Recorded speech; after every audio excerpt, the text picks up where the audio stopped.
Welcome back to our channel. Today's topic is one that may intrigue many of you. Why can't you offer food to Buddha after noon? This question might seem puzzling at first, especially to those who are new to Buddhist practices or are curious about the deeper meanings behind Buddhist rituals. What is the significance of offering food at specific times? And why does Buddhist tradition recommend that offerings be made only before noon? In this video, we will dive into the reasons behind this practice, explore the profound teachings that guide this custom, and examine how timing plays an essential role in the spiritual meaning of food offerings. Understanding the right time for offerings can help us connect more deeply with the spiritual aspects of Buddhism, and can enhance the sincerity and mindfulness of our practices. To begin, let's look at the historical and doctrinal roots of this practice. The prohibition of offering food to Buddha after noon stems from the Buddha's own teachings, which are deeply rooted in the idea of simplicity, moderation, and focus. In the early days of Buddhism, Buddha and his monks practiced a form of discipline known as one meal a day, which is central to the monastic lifestyle. This practice, referred to as one meal a day or day's meal, was established by the Buddha as a way to maintain mindfulness and to avoid distractions. By eating only in the morning and abstaining from food after noon, monks were able to maintain their spiritual focus throughout the day. This practice helps the practitioner keep their energy focused on their spiritual journey, rather than being distracted by the desire for food or the act of eating. In the Buddhist tradition, food is not viewed as merely sustenance for the body, it is also a means to cultivate mindfulness, gratitude, and reverence. Offering food to the Buddha is an act of devotion, a way of expressing gratitude for the teachings and blessings received. However, the timing of the offering is just as important as the offering itself. In the Buddha's time, monks and lay followers followed a strict schedule, which included specific times for eating, meditating, and teaching. So, why does Buddhism recommend not offering food after noon? The answer lies in the principle of moderation.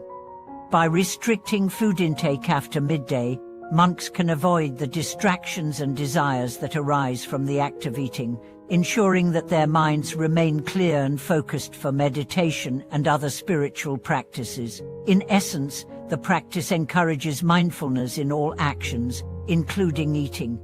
Another important aspect of the prohibition of offering food after noon is connected to the concept of renunciation. In Buddhism, renunciation is not about denying oneself for the sake of deprivation, but rather about reducing attachment and craving. When we abstain from food after noon, it is a way of reducing the desires of the body, which in turn helps us focus on spiritual cultivation. By offering food before noon, we are reminded of the impermanent nature of food and of life itself. Food is a symbol of nourishment, both for the body and for the soul, but we should not become attached to it. The prohibition of eating after noon serves as a reminder that food is not the ultimate source of happiness, and that true spiritual fulfillment comes from within, through mindfulness, meditation, and the cultivation of wisdom. Additionally, the act of offering food to Buddha is meant to be an expression of devotion, not a way to seek material benefits or blessings. Offering food before noon ensures that the act remains pure and focused on spiritual connection, rather than being influenced by any attachments to the physical world. This is why the timing of the offering is so significant in the Buddhist practice. Let's now delve deeper into the spiritual meaning behind food offerings. In many Buddhist traditions, offering food is seen as an act of generosity and selflessness. When we offer food to the Buddha or to the monastic community, we are not simply providing nourishment for their bodies, but we are also giving a part of ourselves.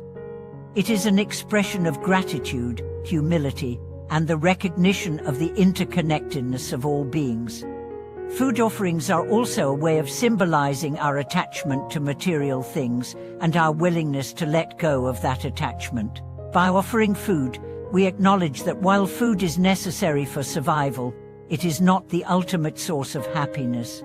True happiness, in Buddhist teachings, comes from understanding the nature of suffering, practicing mindfulness, and cultivating wisdom, not from indulging in physical pleasures. When we offer food before noon, we are engaging in an act of spiritual discipline, reminding ourselves of the fleeting nature of desire and the importance of renunciation. The act of offering is a way of practicing detachment from the material world, and by doing so, we align ourselves with the teachings of the Buddha. Moreover, food offerings serve as a reminder of the interdependence of all beings. Just as the Buddha's teachings nourish our minds and spirits, the food we offer nourishes the bodies of the monks, who in turn share their wisdom with others.